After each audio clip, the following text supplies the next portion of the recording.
Lima, Peru, a city perched on the cliffs of the Pacific Ocean where modern life flows around ancient ruins and dinner might start at 9 p.m. and end with a churro from a street cart. We just spent a month slow traveling this incredible city, and in this video, we're sharing everything: what we did, where we ate, and exactly what it costs to live in Lima for a month. We'll show you the neighborhoods we explored, the surprising history behind its pre-Inca pyramids, the most iconic street foods, and world-class restaurants that made our stay unforgettable. You'll get a full breakdown of our expenses, from accommodations and groceries to transportation, healthcare, Wi-Fi, and entertainment. We'll also walk you through our day-by-day itinerary with real-life examples, including a maps link and all the places we visited, plus tips to help you plan your own trip to Lima. If you're a slow traveler, a senior nomad, or just someone who's wondering what it's really like to spend a month in Peru's capital city, this video is for you. So grab a coffee, or maybe a chicha morada, and settle in. Here's what it's like to slow travel Lima. If you're new here, we're two traveling after one, a couple of empty nesters on a mission to explore the world and share all the tips we pick up along the way. Like and subscribe to our channel for everything slow and nomadic travel, practical tips, destination guides, and in-depth information to help you plan your next adventure. Let's start with money: how to get it, how to pay, and what worked best for us during our month in Lima. We found that most restaurants, shops, cafes, and even some street vendors in Lima accept cards. Apple Pay works smoothly in most places, and we rarely had any trouble using our US credit cards. That said, there were still moments when cash was necessary, especially food carts, markets, and small convenience purchases. We used Uber from the airport, and we'll talk more about transportation later, but it's worth noting up front that when you exit Lima's airport, you'll immediately be approached by taxi drivers. It can feel a bit intense. Uber pickup is actually across the street from the terminal in the parking lot and is super easy to use. On our first full day in Lima, we withdrew 400 soles from the ATM, which came out to about 114 US dollars, including fees.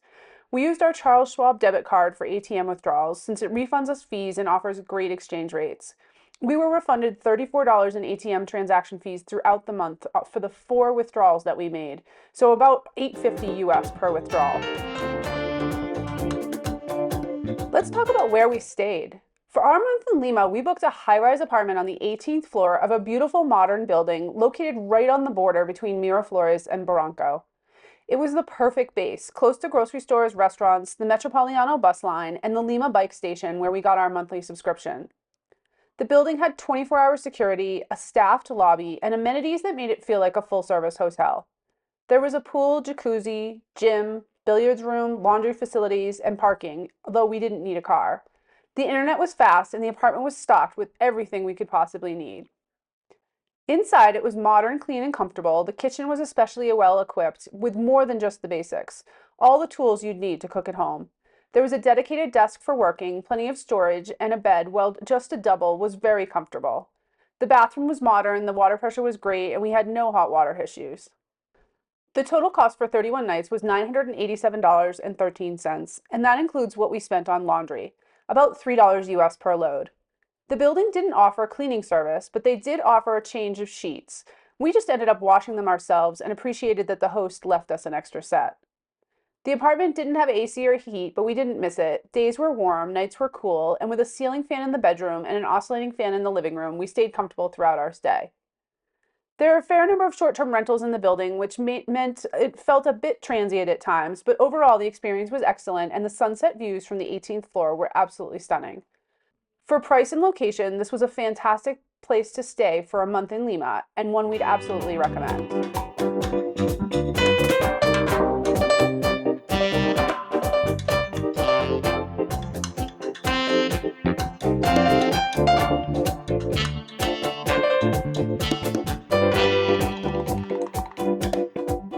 Lima is one of the world's top food cities, and we made the most of it. We spent a total of $2,822.86 on eating out this month. And yes, we went big. That includes $2,100 spent on 3 meals that were part of our ongoing mission to eat at the world's 50 best restaurants list. We started with a 9-course tasting menu at Cajole, a stunning space that shares a campus with Central and Mater. The space was clean and modern, and each course came with a beautifully curated ingredients and thoughtful presentations. Then we tried Maida, where we had a 10-course tasting menu in a beautifully designed space with dishes that were both creative and grounded in Peruvian tradition. And finally, we ate at Maido, the renowned Nikkei restaurant blending Japanese and Peruvian cuisines. From the first bite to the last dessert, it was clear why this place consistently ranks as one of the best restaurants in the world. But Lima's food scene isn't just about fine dining. One of our favorite everyday spots was Isolina in Barranco, where we had bold ceviche with fried octopus, layered causa, and a flan that's now on our top of our dessert favorite list. We also got hooked on street food, especially picarones Mary, where we kept coming back for piping hot donuts and fresh chicha morada. Here we are in the center of Miraflores, and one of our favorite treats here is picarones Mary. There's a drink called a chicha morada, which is a dark corn drink. It's supposed to be one of the healthiest drinks here. I'm not sure if I believe it or not because it's definitely very sweet. And the picarones are donuts. They look somewhat similar to fried dough, but they're made from sweet potato and squash. And so let's go try some.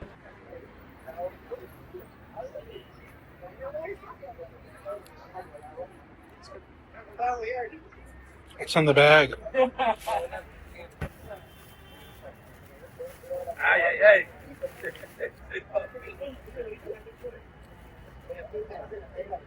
bees like them. Another treat we couldn't resist were the freezer pops, and they were sold everywhere by street vendors. I've been seeing everyone with these, so I just had to try one. It's basically like a freezer pop, and you open the top, it's in a little plastic bag, and then you just, hopefully it's going to cool me down because it's pretty warm in the sun. And at the magical fountains, we stumbled into a vendor selling taquinos, fried dough sticks filled with cheese. We found another street food to try. These are taquinos, and they are dough, and then it's filled with cheese inside, almost like a cheese stick. So I'm not sure if they're good, but they have cheese inside, so I think they're going to be. We also joined a food tour that took us to the Central Market in Chinatown, where we sampled ceviche, fava beans with sauces, red bean pastries, and a unique churro with 3 filling options.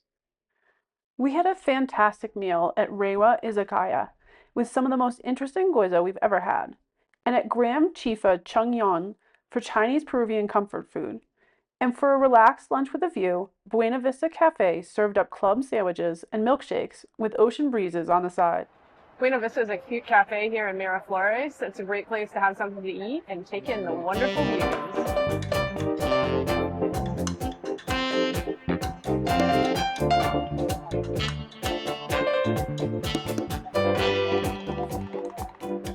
From carts and cafes to some of the most acclaimed restaurants in the world, eating in Lima was not just a highlight, it was a full-on experience. And while it made up a big part of our budget, we have no regrets.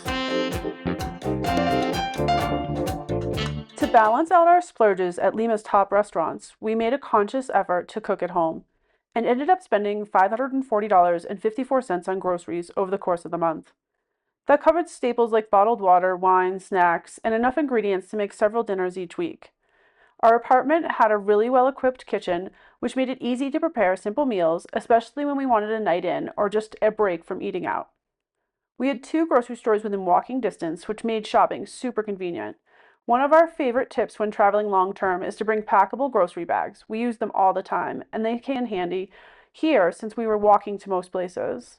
We also visited a local market where we picked up some fresh bread, meats, plantain chips, and chocolate spread, among other things.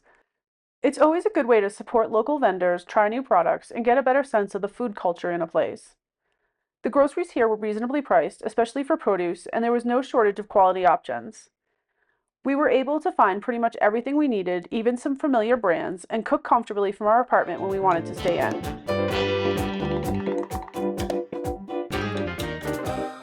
Health and wellness is always a part of long-term travel. Sometimes it's routine, and sometimes it's a little unexpected. This month in Lima, we spent a total of $42.24 on health-related expenses. The biggest one came when I needed an antibiotic for an infection. Fortunately, it was a simple process, just a quick consult with a pharmacist, no prescription or appointment needed. They listened to what was going on, made a recommendation, and I walked out with what I needed. It was fast, affordable, and effective. We also used this opportunity to restock on a few essentials. We picked up more of the mouthwash we've been using since Mexico, which was recommended by our dentist. This mouthwash has been a game changer for our periodontal health. We've grabbed a few new toothbrushes and another tube of toothpaste, since, let's be honest, we've been squeezing every last drop out of the last one that we bought.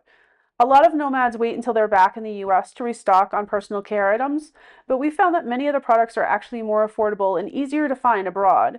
It's always worth doing a quick price comparison, and when you spot something at a good price, it makes sense to grab it. Between routine supplies and getting a quick remedy when we needed it, taking care of our health here was easy and affordable.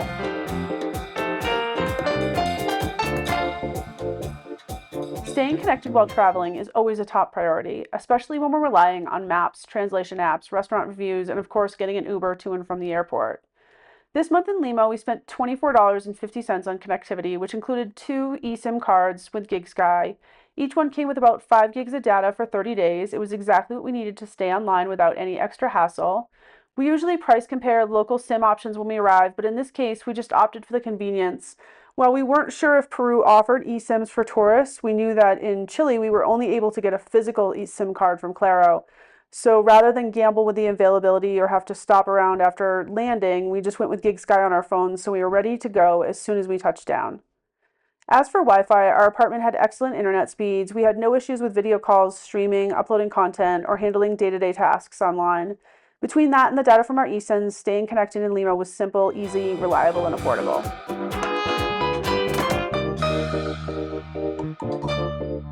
For a capital city, Lima offers a surprisingly amount of free and low-cost entertainment. We spent a total of $47.92 on entertainment during our month here, and we stayed busy. One of our favorite free activities was walking or biking along the Malecones, the oceanfront parks and cliffs that run through Miraflores and Barranco. You could spend days here and never get bored.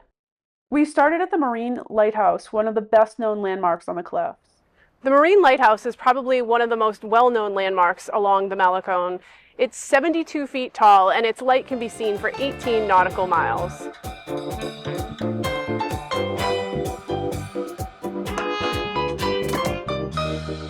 Next up was Love Park, or Parque del Amor, which features a sculpture by Victor Delphine and views that stretch endlessly down the coastline. It's a popular spot for couples and sunset watchers.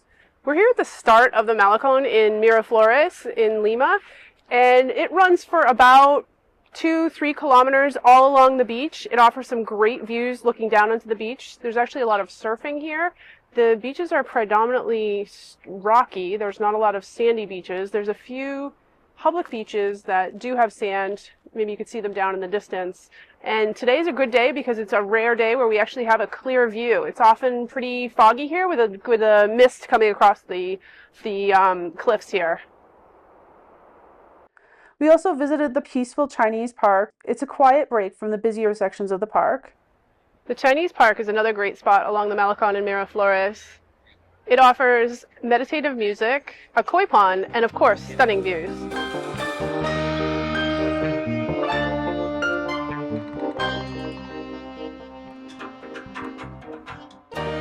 Then there's the Miraflores Malecón. It stretches for about 2 to 3 kilometers.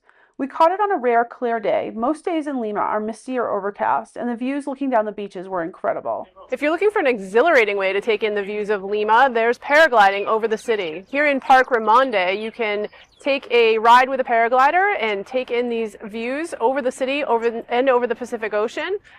Spoiler alert, I will definitely not be doing this since I am afraid of heights, but it looks like it could be fun.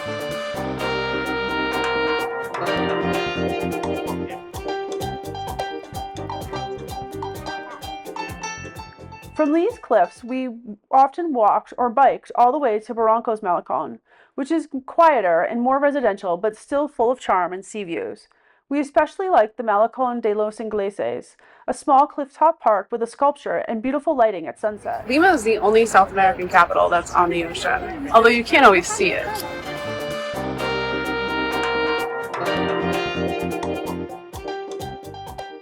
Beyond the Malecones, we explored Lima's historic and cultural sites.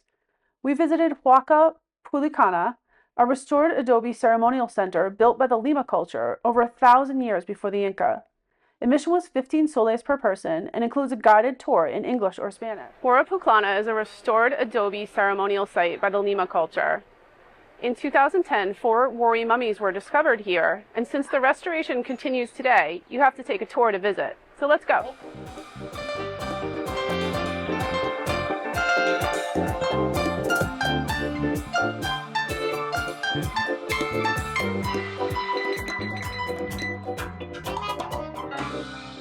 We also visited Waka Walimarca. We're at Walimarca, a adobe pyramid that was built in the Common Era between 200 and 500. This highly restored pyramid, also known as Sugarloaf Mountain, is nestled in an area between high-rise condos and new buildings.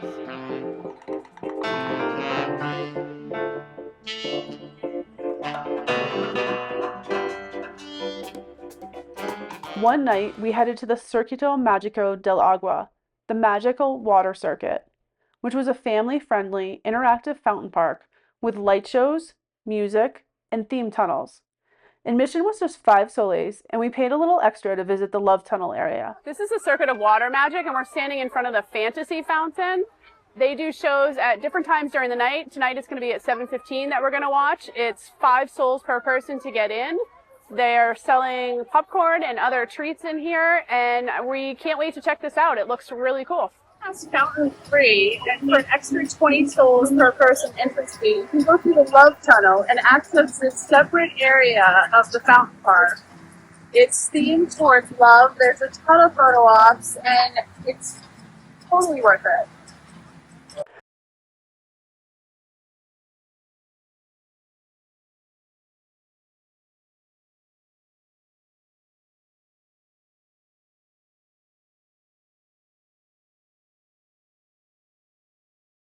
We also explored Plaza Mayor. The main square has several important buildings, including the Government Palace and the Cathedral of Lima.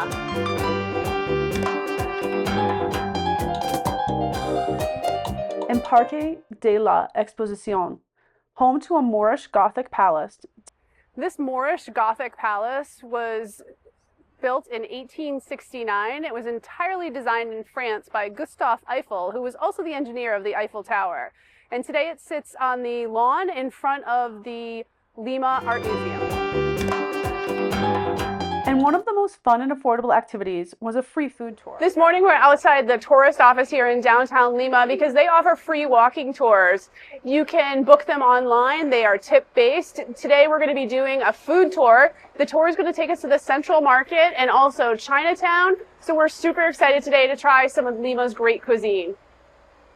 We tried street food, learned about Peruvian superfoods. Now we're in the fruit section of the market, and they gave us these little skewers, and we're going to try a bunch of fruits.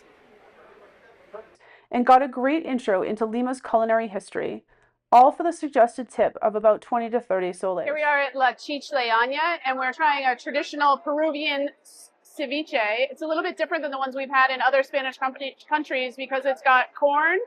It has both the soft corn here, the fish, the red onion. It always has potato in it. And it also always has these really crunchy fried corn kernels, which give it a nice little crunch. Even with such a low spend, we packed a lot in.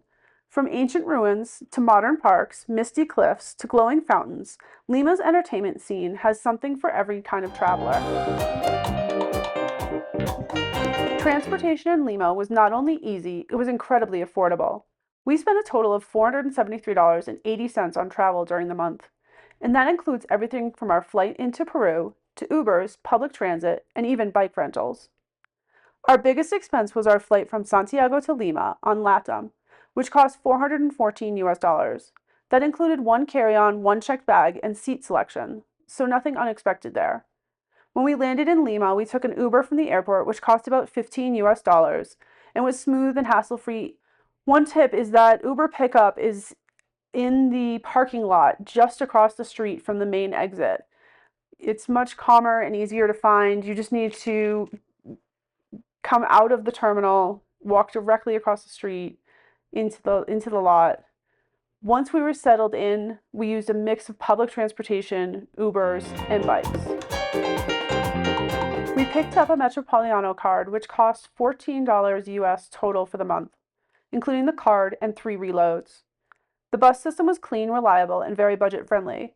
Just remember, you do need the card to board. No cash rides here. but one of our favorite ways to get around was by bike. We used the Bike Lima app to sign up for a month-long rental plan that cost just $5.95 US per person.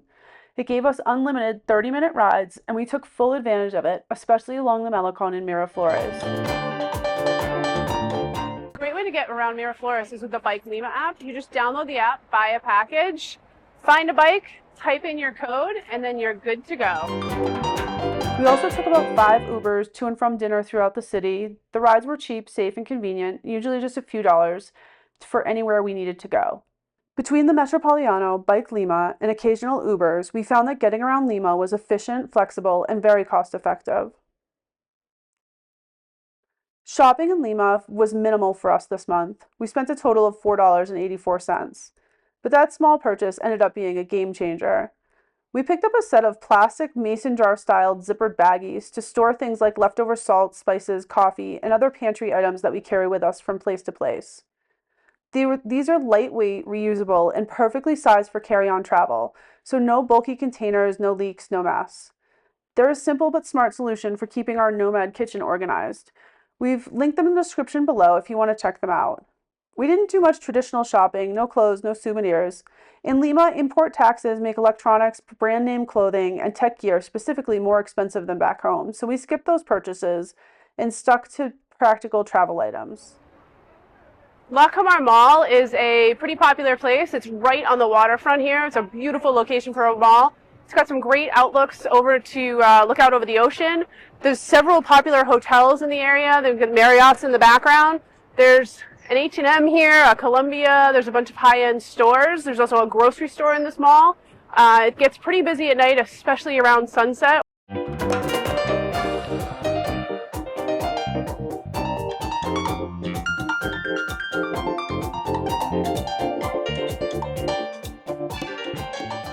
But other than that, we kept our shopping light and our bags even lighter. So let's break it all down and what it all added up to. Accommodations were $987.14. Food and drink was $2,822.86. Groceries were $540.54. Health and wellness was $42.24. Phone and Wi-Fi was $24.50. Entertainment was $47.92. Travel was $473.90. And shopping was $4.84, which brings us to a grand total of $4,943.94 for the month. That breaks down to about $154.50 per day, or $77.25 per person per day. That includes everything: accommodations, meals, fine dining, street food, museum visits, pharmacy runs, bike rides along the cliffs, and even our flight into Lima from Santiago. We know every traveler's budget is different. This reflects how we travel, slowly, comfortably, and with room for some incredible food experiences along the way. We really enjoyed our time in Lima and would recommend it, especially if you visit during the summer months. Winter here can be cold, damp, and gray, so for the best experience, plan your stay when the skies are a little clearer. We felt very safe the entire time. There's a strong police presence, especially in tourist areas, and as long as you follow regular big city precautions, you should feel comfortable exploring day and night. Whether you're a foodie, slow traveler, or someone just looking to spend a month somewhere new, Lima has a lot to offer. Great walkability, rich culture, and some of the best food in the world. If you're planning your own trip, we're sharing a custom map with all the places we visited: cafes, parks, ruins, restaurants, markets, and more. You'll find the link to the map in the description below. And if you want even more details, head over to our blog where we're sharing a full itinerary, expanded cost breakdown, and some helpful tips based on everything we learned while living there. We've also got a full video review of Peru Hop, the hop-on, hop-off bus system we use to travel around the country, including how it works, what it costs, and whether it's right for your style of travel. You can find that link below as well. If this video helped you, the best way to support us is by liking, subscribing, and ringing that bell so you don't miss what's coming out next. We've got more slow travel content and destination breakdowns on the way, and your support helps us keep creating. And if you're planning your own trip, you can also support the channel by using the affiliate links in our description.